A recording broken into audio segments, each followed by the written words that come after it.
So with forward facing, instead of such a incline, we want to lock it into position number 2 or 3 on this brand of seat. So now when you do the forward facing as well, we're using the universal anchoring, but we also want to make sure to put the tether strap down.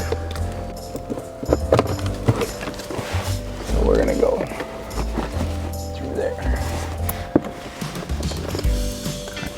Make sure we're level. So we'll anchor it in.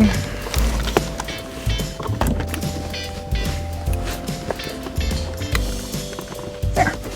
That one ain't moving anywhere either.